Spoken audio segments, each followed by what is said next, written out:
찬송가 251장으로 찬송하겠습니다. 251장 찬송입니다.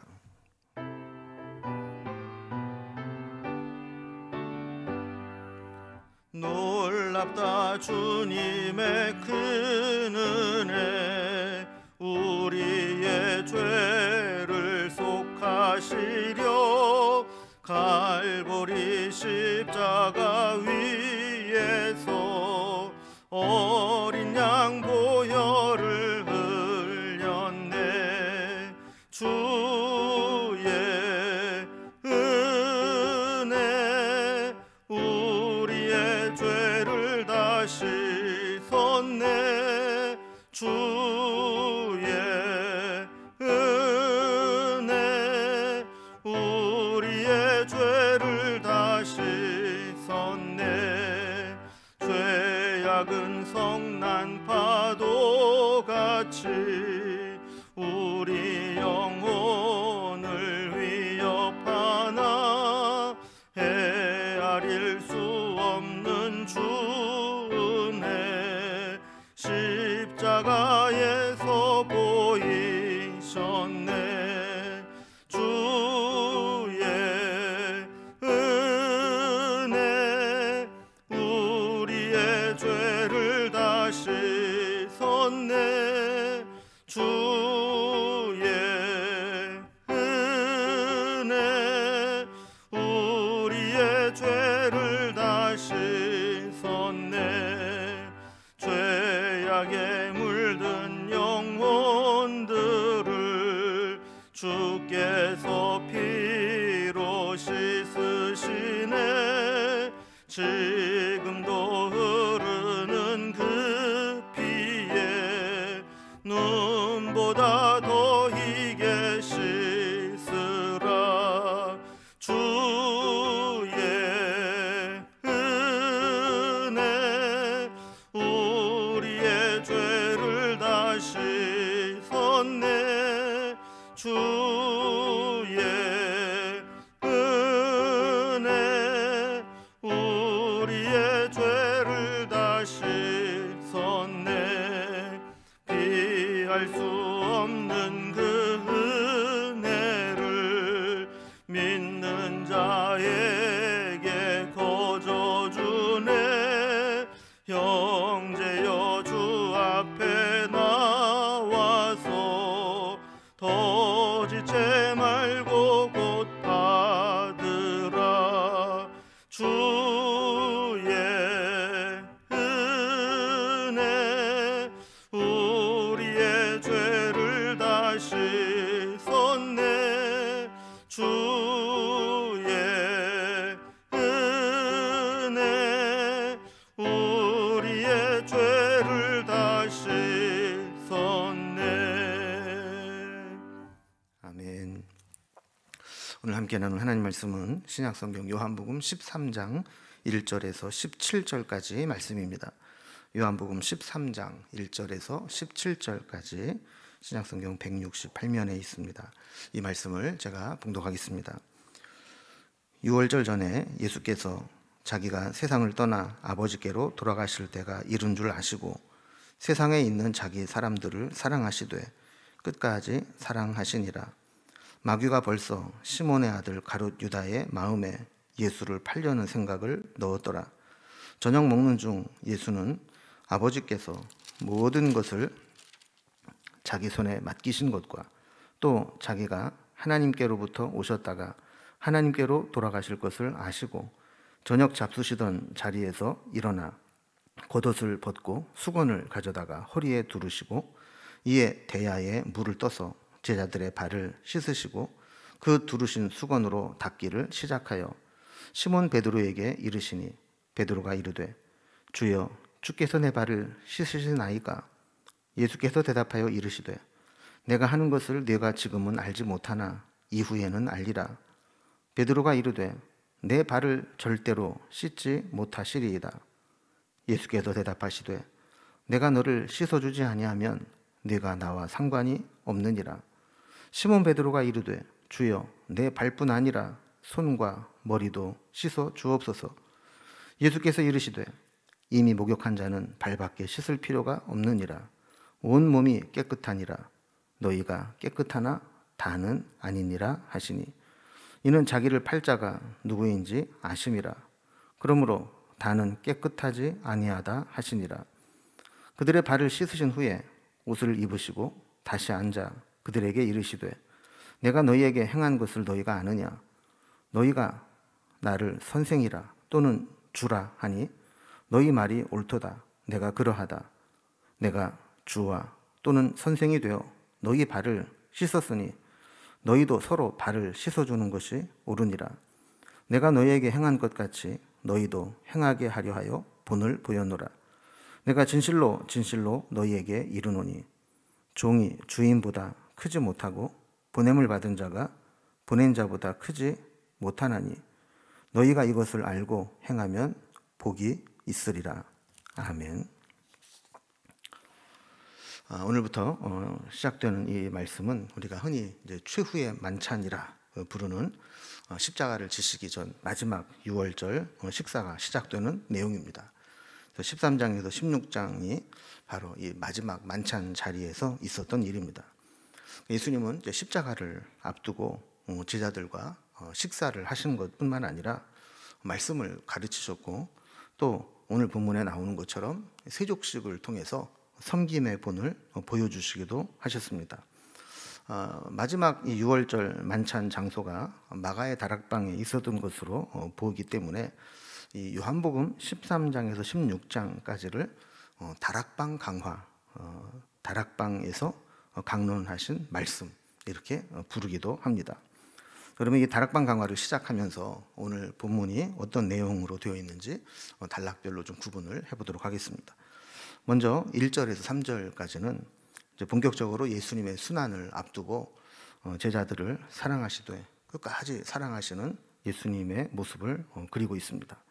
그리고 4절에서 11절까지는 그 사랑하는 그 마음으로 제자들의 발을 씻겨주시는 섬김의 분을 보여주십니다. 자, 그리고 12절에서 17절까지는 이렇게 주와 선생 되신 예수님께서 발을 씻어주시는 이 세족의 섬김의 본을 보이신 이유가 무엇인지를 이렇게 설명해 주고 있습니다. 자, 그러면 이제 오늘 이 세족식을 통해 사랑의 섬김을 보여주신 예수님이 어떤 의미가 있는지 한번 단락별로 살펴봅니다. 먼저 첫 번째 단락, 십자가 순환을 앞두고 제자들을 사랑하시는 예수님의 모습을 살펴봅니다. 자, 아까도 서론 부분의 말씀을 나눈 것처럼 예수님과 제자들은 이제 식사를 앞두고 있습니다. 형식적으로는 유월절 절기를 지키면서 유월절을 기념하는 유월절 만찬, 유월절 식사를 하고 있는 겁니다. 자, 그러나 주님은 이 식사를 십자가를 지시기 전에 행하시는 아주 중요한 의미를 부여하시면서 더불어서 긴 설교 말씀을 해 주십니다. 앞으로 십자가를 지고 또 제자들을 떠나서 승천하게 되면 제자들은 어떻게 살아야 되는가, 매우 중요한 말씀을 시작하시는 거죠. 자, 그러면서 이제 최후의 만찬의 자리로 이어지게 되는 겁니다. 자, 그럼 이 만찬이 열리는 배경을 한번 살펴봅니다.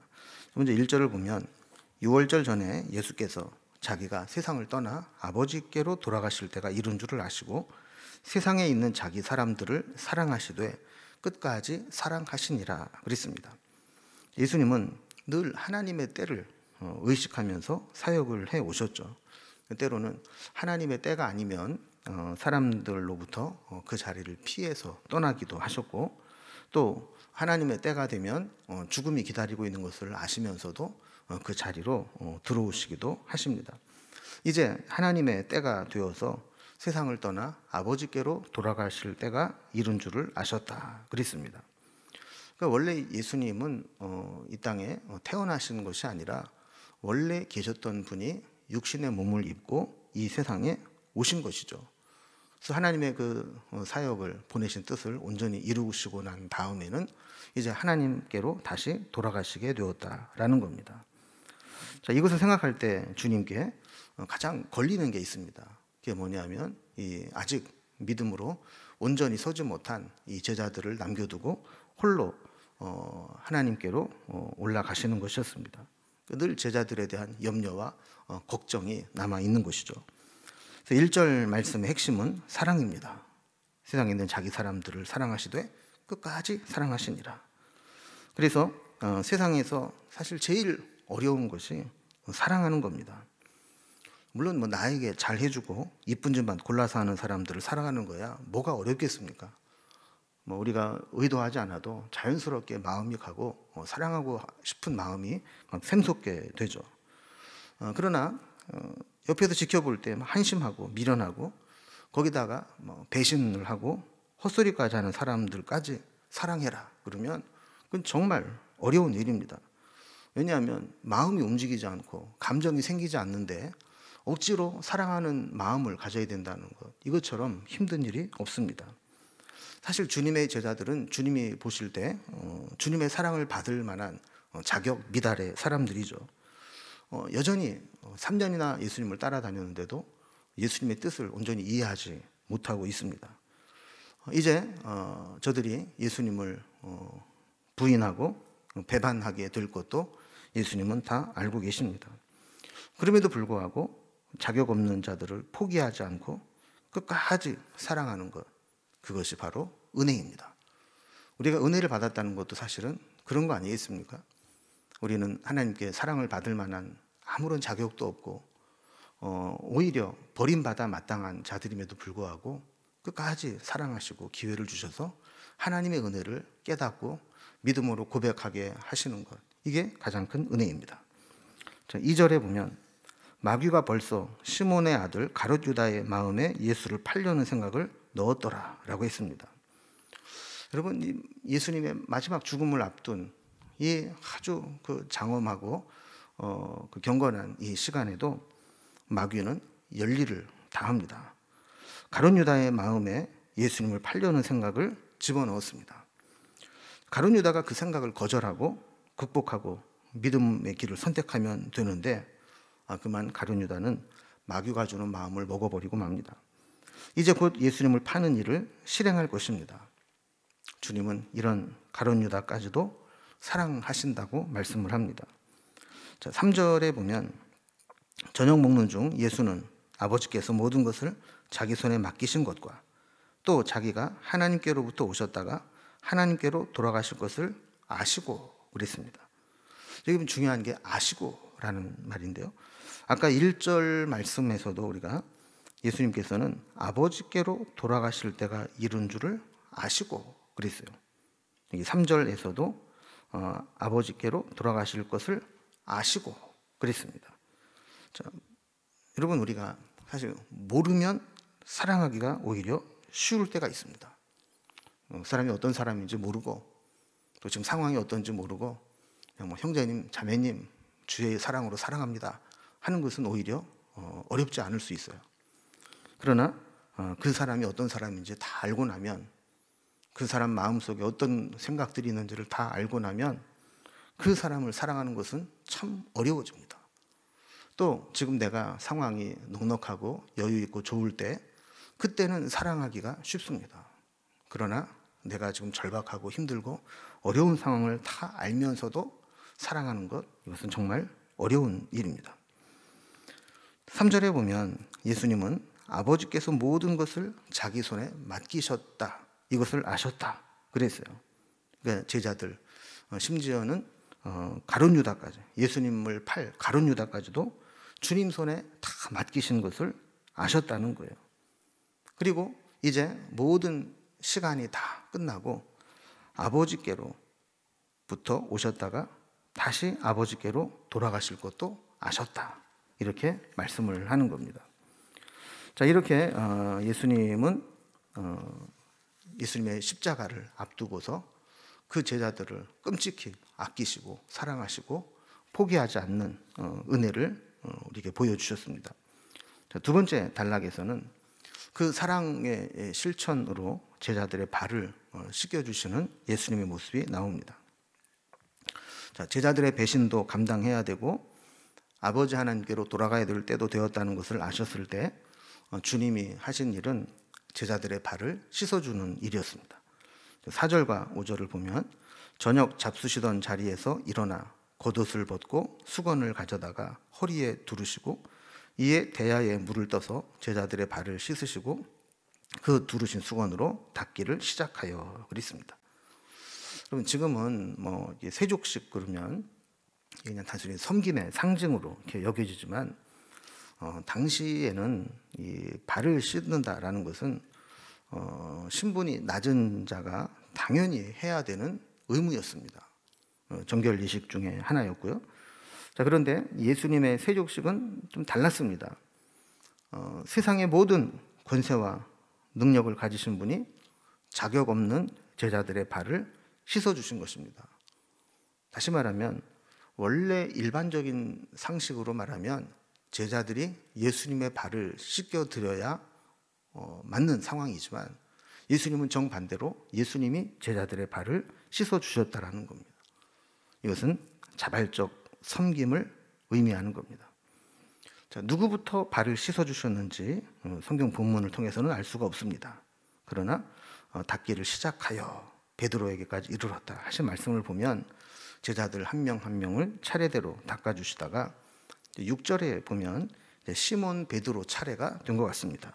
6절에 시몬 베드로에게 이르시니 베드로가 이르되 주여 주께서 내 발을 씻으시나이까 라고 했습니다.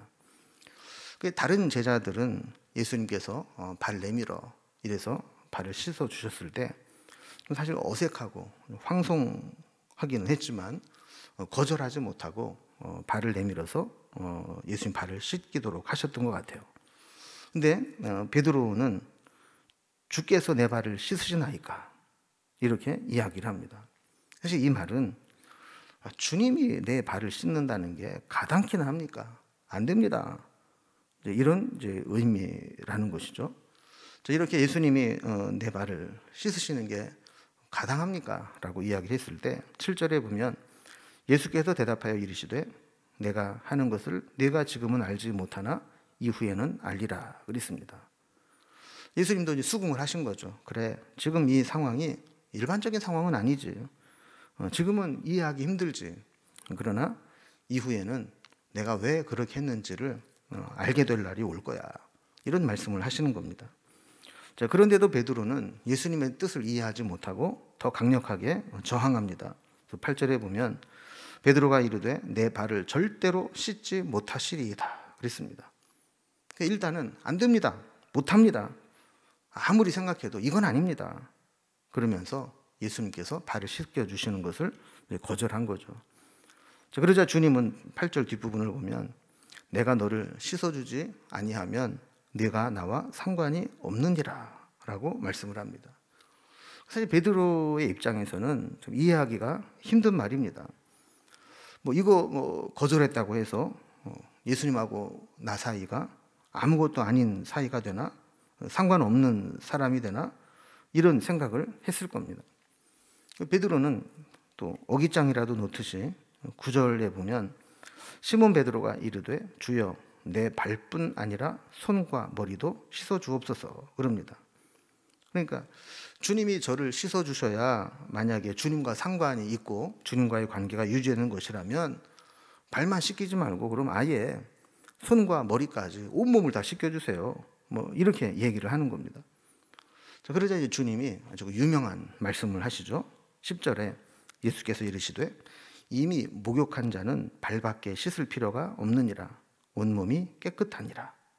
자, 그러면서 너희가 깨끗하나 다는 아니니라 라고 말씀을 합니다. 믿는 자는 목욕하는 자와 같다는 겁니다. 방금 목욕하고 나온 사람에게 너 지금 밖에 오염됐으니까 또 목욕해 이렇게 하는 사람은 없다라는 것이죠. 그러나 우리가 목욕을 했다고 해서 영원히 깨끗한 상태가 유지되는 것은 아닙니다. 살아가면서 다시 세상의 때가 묻기도 하는 것이죠. 아무리 제자의 삶을 산다고 해도 끊임없이 자기를 살피고 자기의 잘못을 바로바로 바로잡지 못하게 되면 다시 목욕이 필요한 자처럼 더럽혀지는 자가 될 수도 있다라는 것을 경고하는 겁니다. 뿐만 아니라 너희가 다 깨끗하나 다는 아니다. 이 말씀이 11절에 보면 부연 설명이 납니다. 이는 자기를 팔 자가 누구인지 아심이라. 그러므로 다는 깨끗하지 아니하다 하시니라. 이렇게 말씀을 합니다. 자, 그러면서 자기를 팔 자가 있다. 다른 사람들은 다 예수님의 제자가 되어서 결국에는 예수님의 뜻을 따르게 되지만 다는 아니라는 거예요. 그 중에 한 명, 가룟 유다는 예수님을 팔 자라, 이것을 아셨다라는 거죠. 그러니까 마귀가 가룟 유다의 마음에 예수님을 팔려고 하는 생각을 넣었을 때 그것을 거절하지 못하고 예수님을 팔게 될 것을 예수님이 아셨다라는 겁니다. 사실 이런 말씀을 하시는 것 자체가 다른 제자들은 모르지만 이 가룟 유다는 알았을 거예요. 가룟 유다에게 마지막 회개할 기회를 주시는데도 불구하고 가룟 유다는 결국 이 마지막 기회를 놓쳐버리게 되죠. 자, 그러면서 세 번째 단락 12절 이하에 보면 이렇게 예수님께서 제자들이 생각할 때 일반적이지 않고 상식적이지 않은 제자를 발을 씻겨주신 그 예수님의 의도가 무엇인지 그 이유를 설명해 줍니다. 세족식이 끝나고 난 후에 예수님은 다시 자리를 정리하시고 원래 입으셨던 옷을 입으시고 설교를 시작하십니다.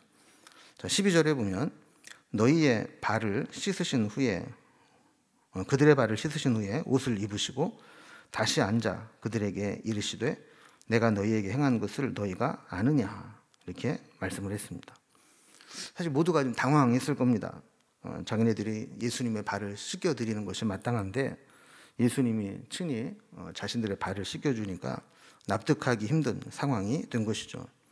예수님은 이제 세족식을 마치신 후에 제자들에게 물어보시는 겁니다. 내가 너희에게 행한 것을 너희가 아느냐? 내가 왜 너희에게 발을 씻겨줬는지 아느냐라는 것이죠. 13절과 14절을 보면 너희가 나를 선생이라 또는 주라 하니 너희 말이 옳도다. 내가 그러하다. 내가 주와 선생이 되어 너희 발을 씻었으니 너희도 서로 발을 씻어주는 것이 옳으니라 그랬습니다. 자, 그러니까 제자들이 예수님을 주와 선생으로 부르고 여기는 것을 확인하시면서 봐라, 일반적으로는 주와 선생의 발을 제자들이 씻겨주는 게 맞지? 그런데 나는 주와 스승이 되어서 너희들의 발을 씻겨주었다. 그러면서 그 이유가 뭔지 아느냐? 그것은 너희들이 서로 발을 씻어주는 것이 옳다는 것을 보여주기 위해서다라는 겁니다. 여러분, 예수님은 십자가를 앞두고 있는데 제자들은 예수님으로 인해서 누가 더 높은 자리를 차지할 것이냐, 누가 더 크냐, 이 문제를 가지고 다투고 있습니다. 늘 경쟁하고 마음으로 자신을 다른 제자들보다 비교 우위에 두고 더 높아지고 예수님께 더 인정을 받아서 예수님의 때가 될 때 더 좋은 자리를 차지하려고 하는 마음이 있었다는 겁니다.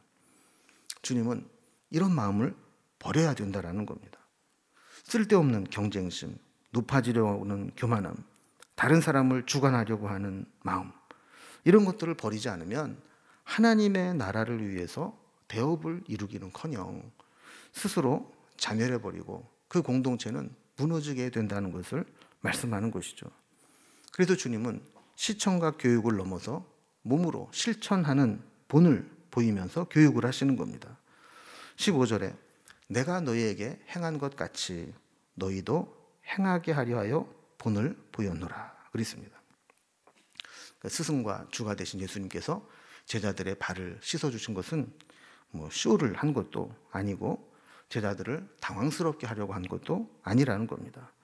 친히 이 본을, 섬김의 본을 보여주시면서 제자들도 서로에게 그러한 마음으로 그러한 삶을 살도록 가르쳐주기 위해서 본을 보이셨다는 거예요. 자, 그러면서 우리가 꼭 기억해야 될 자세를 가르쳐 주십니다. 16절과 17절을 보면 내가 진실로 진실로 너희에게 이르노니 종이 주인보다 크지 못하고 보냄을 받은 자가 보낸 자보다 크지 못하나니 너희가 이것을 알고 행하면 복이 있으리라 그랬습니다. 사람에게 있어서 자기 본분, 자기 위치, 자기 분수를 알고 행하는 사람이 복이 있다는 겁니다. 그리고 우리는 주인이 아닙니다. 우리는 보내는 자가 아닙니다. 우리는 주님의 종이고 주님이 보내신 자입니다. 주님은 제자는 세상의 질서나 원리가 아니라 주님의 정신과 주님의 삶을 따라 살아가는 사람이라고 말씀합니다. 주님께서 친히 본을 보이시면서까지 우리에게 그렇게 하라고 명령하셨다면 제자는 그것을 반드시 지키며 따라야 합니다. 우리는 세상에서 어떤 지위에 있든지 그 자리에서 섬기는 모습으로 섬기는 역할을 하면서 살아야 합니다. 주님의 제자는 내가 있는 자리를 섬김의 자리로 만들어가는 사람입니다. 오늘 말씀을 마무리하면서 주님이 제자들을 모든 것을 알면서도 끝까지 사랑한 것처럼 우리도 사랑하게 하옵소서.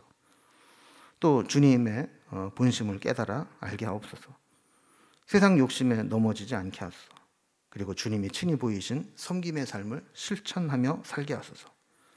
주님께 내 냄새나는 발까지도 내어드리는 순종이 있게 하셔서 주님과 하나가 되는 삶을 살게 하소서. 여러분, 이러한 것들이 우리의 기도의 제목이 되고 우리의 삶의 모습이 되기를 주님의 이름으로 기원합니다. 기도하겠습니다. 하나님 아버지, 예수님께서 유월절 만찬을 앞두고 제자들의 발을 친히 씻겨주시면서 섬김의 본을 보여주시는 말씀을 살펴보았습니다. 예수님은 제자들을 사랑하시되 끝까지 사랑하시고 그들의 모든 것을 아시면서도 자격 없는 자들을 품고 사랑하신 모습을 보게 됩니다. 우리도 우리에게 아픔을 주고 힘들게 하는 사람조차도 사랑할 수 있는 넓은 마음을 허락해 주시고 주님이 친히 보여주신 섬김의 삶을 실천하며 살아가게 하여 주옵소서. 또한 베드로처럼 내 발을 씻을 수 없다고 거부하는 것이 아니라 때로는 주님께 내 냄새나는 발까지도 내어드리는 순종이 있게 하여 주시고 주님과 하나가 되는 친밀한 관계를 유지하며 살아갈 수 있도록 인도해 주옵소서. 오늘도 우리의 있는 자리와 위치를 확인하면서 내가 있는 자리가 섬김의 자리가 되는지 늘 돌아보게 하시고 어느 자리에 있든지 주님처럼 섬김의 삶을 실천하며 살아갈 수 있도록 인도해 주옵소서. 오늘도 우리와 함께 하실 주님을 찬송하고 오늘 하루를 살아갈 때에도 필요한 은혜를 허락해 주실 주님을 기대하며 예수님의 이름으로 기도드리옵나이다. 아멘. 각자의 기도 제목들로 자유롭게 기도하시겠습니다.